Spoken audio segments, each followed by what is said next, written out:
행정복지위원회 소관 2024년도 1일차 행정사무감사 실시를 선언합니다. 증인으로서 증언을 함에 있어서 양심에 따라 숨김과 보탬이 없이 사실 그대로 말하고 지난 예산결산검사위원회 때 저희 행정부시장님께서 공동체 의식이 부족하다라는 말씀하셨습니다. 공동체 의식은 어학서전에 보면 자신이 공동사회의 한 구성원이라는 소속감으로 공동체 의식을 가져야 된다고 되어 있는데 우리 집행부가 과연 공동체 의식을 가지고 있는지 되묻고 싶습니다. 이의인즉 공동체 의식이 부족하다. 국가 균형 중심, 신도심 불균형 격차를 완화하고 자족 기능을 강화하기 위해 사회, 경제, 문화, 환경별 실정에 맞춘 균형 발전 전략 수립을 하겠다라고 2023년도에 말씀하셨습니다. 최수경 실장님이 기조실장으로 계실 때. 그럼에도 불구하고 갑자기 행정 조직도 바뀌고 조직 기구도 바뀌고 여러 가지 저희의 도농 상생에 대한 기본 개념이 바뀌어가는 것 같습니다. 세종시를 가꾼다. 읍면지역의 다양성을 통해서 전체가 골고루 빌려날 때 포용적 성장이 된다고 생각합니다. 그럼에도 불구하고 미래 도농마을 등 자족 기능을 갖춘 세종 시민의 특화 그리고 세종시 균형 발전을 하겠다던 지원조례 5조의 근거에 5년마다 수립하고 있는 법정 의무 계획이 모두 무시되고 있다는 말씀을 이 자리를 빌어서 꼭 드리겠습니다. 더불어 지역균형 발전을 위해서 생활권 권역별 공간을 구성해 권역별 세부 추진 전략을 제시하고 핵심 사업을 선정되어야 함에도 정원도시라는 이름으로 꽃으로 세종시를 가꾼다라는 의미를 부여하고 지역균형 발전을 한다고 하면 저희 세종시는 한 번 더 고민을 하셔야 된다는 말씀 이 자리를 다시 한번 드리겠습니다. 지역 간의 격차를 해소한다면 지역별 특성 사업을 발전하고 해야 되는 것이지 꽃 심고 빈집 정리 이게 격차 해소인지 되묻고 싶습니다. 최근에 시에서 설명 자료를 좀 배포하셨습니다. 굉장히 안타깝습니다.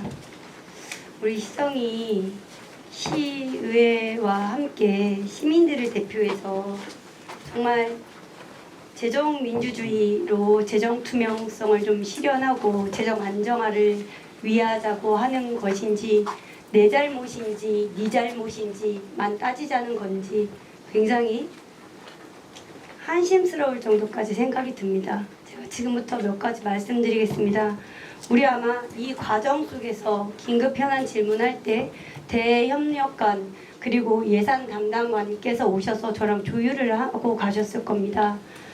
그 이유인즉 첫 번째 저랑 조율할 때는 우리 세종시가 현재 재정 상황이 안 좋으니 시 집행부 탓만도 아닌 시의회가 문제가 있다고 하면 그 부분에 대해서 정확하게 말하고 소통하는 과정을 통해서 재정을 좀 안정화하고 건전 재정을 하자는 취지였습니다.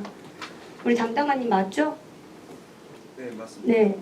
맞음에도 불구하고 최근에 나온 설명 자료는 지난 3기, 4기 재정운영 결과로 발생한 것이 아님을 분명히 밝힘.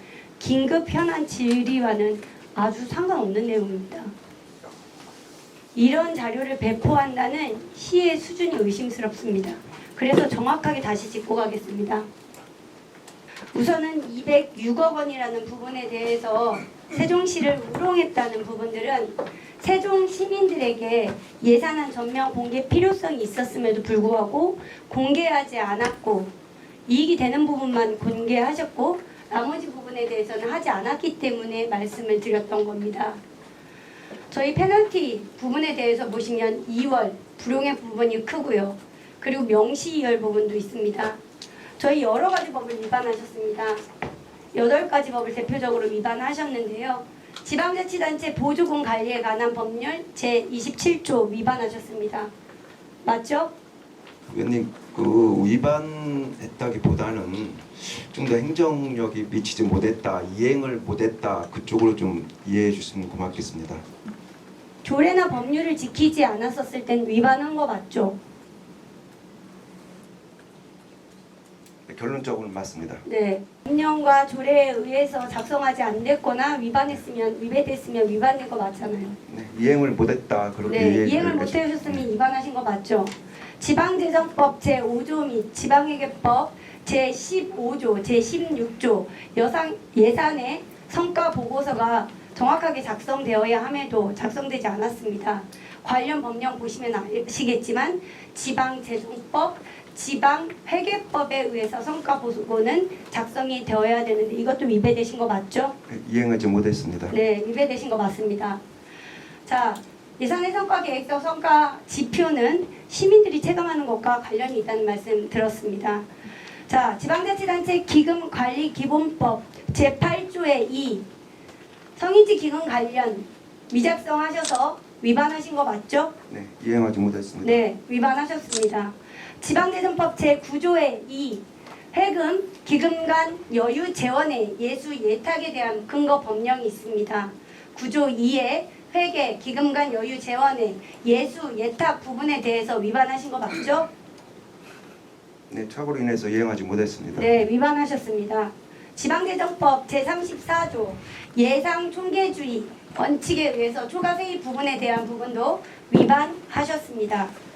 자, 지방재정법 제43조 예비비 부분에 대해서도 위반하신 거 맞죠? 현실상 어려움이 있어서 이행하지 못했습니다. 네, 현실상 어려움이 있어도 법을 위반하셨으면 위반하셨습니다. 자, 지방재정법 기금 운영 관리의 5개 광고 발전 기금 운영 부적정 부분에 대해서 기금에 대한 부분 작성하지 않으셨어요. 그죠? 네. 세입, 세출 부분에 대해서 계좌로 관리하여야 함에도 관리하지 않으셨습니다. 5개 광고 발전 기금법, 기금관리 기금법도 위반하셨습니다. 위반하신 거 맞죠? 네, 부서에서 5개 광고 기금은 추진 중에 있었다는 말씀을 드립니다. 네. 네, 이행하지 못했습니다. 네. 법령에 의해서 일반 시민이건 누구건 간에 위반을 하고 나면 처벌을 받습니다. 법령을 위반했기 때문에 처벌을 받는 건 맞죠? 네, 경우에 따라서는 그렇습니다. 네. 저희 세종특별자치시는 지방재정법, 지방회계법, 그리고 보조금 관리법 등등 여러 가지 법을 가지고 운영하고 있습니다. 맞죠? 네, 맞습니다. 지금 이 8가지 사항에 대해서 금전, 채권, 채무의 소멸, 시효까지 해서 8가지 법령 위반하셨습니다. 인정하십니까? 아까 저 서두에 말씀드렸듯이 그 행정력이 미치지 못했다. 그래서 이행을 못했다. 그런 쪽으로 좀 이해해 주시면 감사하겠습니다. 저희가 행정에 있어서 이해할 부분이 있고 이해하지 않을 부분이 있는 것 같습니다. 네. 국비 12는 함부로 건들 수 있는 돈이 아니지 않습니까?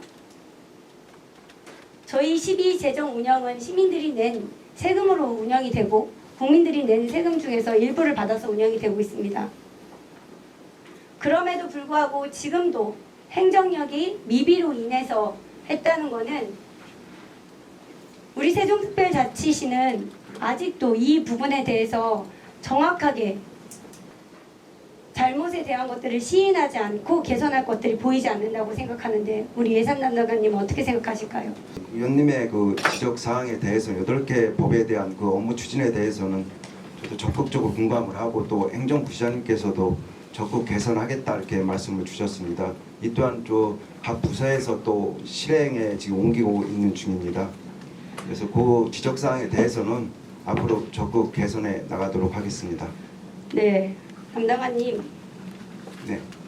긴급 현안 질의 전에 금요일 저녁 7시 반에 제 업무실에서 만났었을 때 분명히 긴급 현안을 하는 이유에 대해서 그리고 앞으로 재정을 어떻게 운영할지에 대해서 저랑 얘기하셨었죠. 네, 맞습니다. 그럼에도 불구하고 현안 질문이 나간 후 열흘이 지나서 세종시의 입장이라고 해서 설명 자료를 배포한 건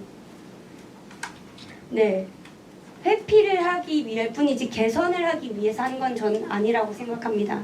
따라서 제가 8가지 법은 위반은 했지만 그럼에도 불구하고 건전재정을 위해서 노력해보자고 했었던 것도 기억하시죠?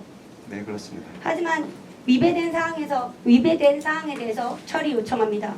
다시 말씀드리겠습니다. 첫 번째, 지방자치단체 보조금 관리에 관한 법률 제27조 위반, 지방재정법 제50조 명시이월비 관련 위반, 지방재정법 제5조 및 지방회계법 제15조, 16조 위반, 예산의 성과보고서, 지방자치단체 기금관리기본법 제8조의 2 위반, 성인지 기금 관련, 지방재정법 제9조의 2 위반, 회계기금관 여유 재원의 예수 예탁, 지방재정법 제34조 예산총계주의 원칙 위반, 초과세입, 지방재정법 제43조 위반 예비비, 지방재정법 제82조 금전 채권과 채무의 소멸시효 세입 세출의 현금 위반하셨습니다. 본 사항은 행정상의 위반이 되는 상황이므로 조치 취해 주시기 바랍니다. 제가 여기서 위반한 어떤 사항에 대해서는 제가 추가로 어떤 말씀드리 참 죄송스럽다는 말씀드리고요. 그 부분은 이제 결산 과정에서도 나왔던 사항이고 그 결산 과정에서 조치할 사항들은 또 저희가 조치하려고 노력을 했다는 말씀을 좀 드리고 싶고요. 한 번 더 이런 부분들은 재발되지 않도록 체계적으로 더 답변을 드렸지만 체계적으로 좀 결산 과정에 대한 관리를 강화하도록 하겠습니다.